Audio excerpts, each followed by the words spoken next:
All right, welcome back to the Engineered Angler. Today we're doing part one of what's going to have to be a multi-part masterclass on understanding crankbaits. That means what makes them do what they do and how you can design what you want into your own lures. And if you just use crankbaits, how you can assess those crankbaits just looking at it in the box.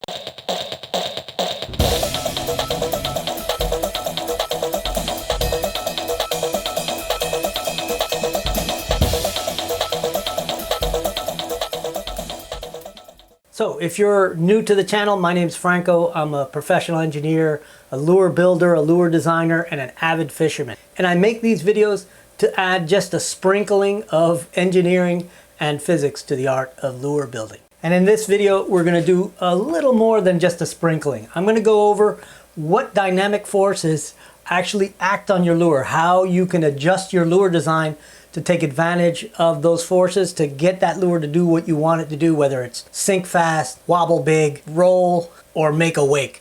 Okay, so let's go ahead and get started. I'm going to first cover how the lure actually dives and what keeps it from diving deeper. And then, because there are just so many variables in designing a crankbait, I'm going to cover just one element for now, and that is the roll of the lure. But first, let's talk about what's affecting these lures to begin with. First of all, we're dealing with a design here that's just kind of a generic design, and I've placed the tie-on eye in a kind of a generic spot. And I say that because the tie-on eye location is really crucial to how the lure is going to act, both how deep it dives and how much wiggle or wobble or even roll you get out of it. So first, if this brown line there is your actual fishing line going back to your rod, it's applying a force on the lure in that direction at a specific angle, right? Depending on how close the lure is to the boat. The closer to the boat, the steeper that angle is going to be. And that's important because when forces like this are on an angle, there are what's called component forces. One component is vertical and the other component is horizontal. And as the angle of this line goes higher, as it gets closer to your boat, the vertical force gets larger and the horizontal force gets reduced. So you're actually pulling up on the lure more than you're pulling forward. So as the lure is being pulled that way by your line, it's running into the water that's flowing up against it. And that water imparts a force at some angle, which also has its component forces, horizontal and vertical.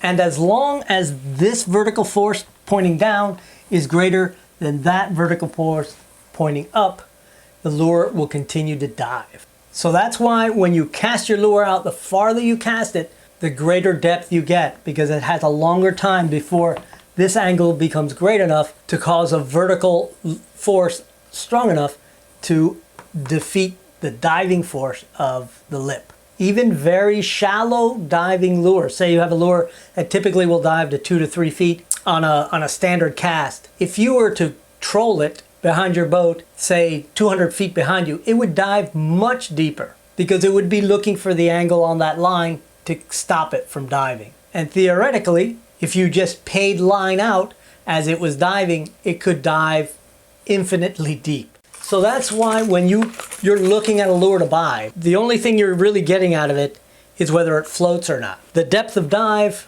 is really a very broad estimate, really dependent on how far you can cast it, how quickly you can crank it, how much current there is against it or with it, how heavy your line is, whether it's floating line or sinking line.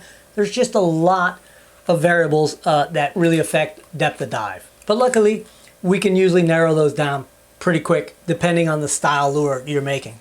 But today we're going to focus a little more on what makes the lure wobble and roll. So when I talk about lure roll, what I mean is the tendency for that lure to roll on its long axis like this. And you're going to hear, at least I hear, lots of folks talk about how if you want a lure that will roll, you want a flat-sided lure. And I don't really think that's absolutely true. Now, that's not to say that there aren't lots of lures that are flat-sided that will have a lot of roll in them, but it isn't that the flat sides cause the roll. In my own sort of engineering intuitioneering, I think that flat sides probably dampen roll more than cause it. But it's understandable. I think that on a flat-sided lure, a little bit of roll is a lot more visible when you're reeling it in. There's a lot more flat side and it flashes more. As opposed to a round-bodied lure that even if it rolls substantially, you're not going to get a real visual indication that's going to be super obvious from the standpoint of the angler. But to prove my point just a little bit, here's one of my little lollipop crankbaits that I made 2 or 3 videos ago. And as you can see, is about as flat-sided a lure as any lure could be. And you'll also notice that the dive bib is really narrow, about the width of the body itself. That kind of lends a hint to what causes roll. So let me show you what this looks like underwater, and you're going to notice that the action on this lure is mostly a crisscross wobble and almost no roll. Check it out.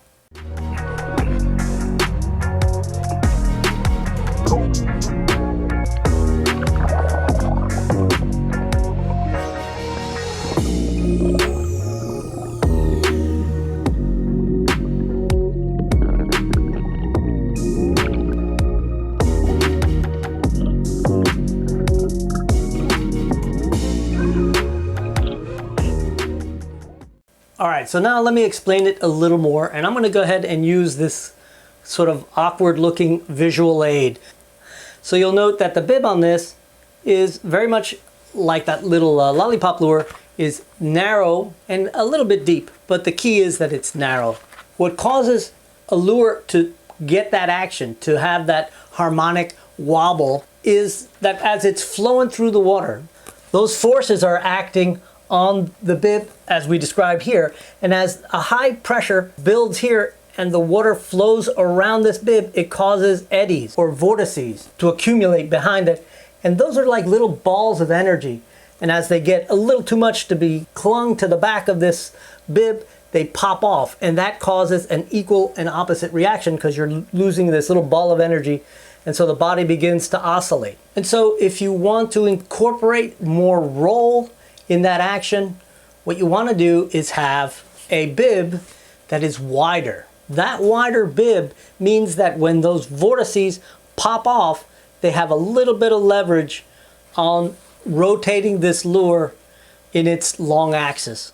In my opinion, if you want the most roll in your lure, you want to have a short, wide bib, and you want to place your tie-on eye down close to the bib, as far down as you dare to put it without getting it out of balance too far down the bib. So you're not going to find any real absolutes when you're designing your lures.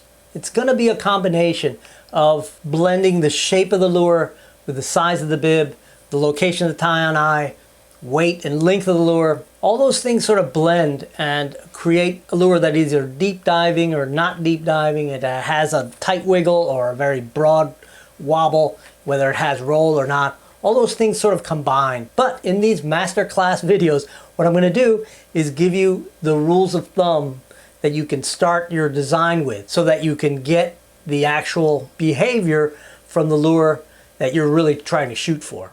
All right. So the next video, we're going to build a lure. I'm going to build a 7-inch crankbait, kind of an old school crankbait that I think you'll recognize when you see it. So thanks for sticking around through all this nerdy lure stuff. And if you like the video, give me a thumbs up. If you didn't like it, give me another thumbs up and just let me know what you didn't like. And if you haven't subscribed, certainly subscribe. This way you don't miss anything as I post every Friday. And so I'll see you all next Friday.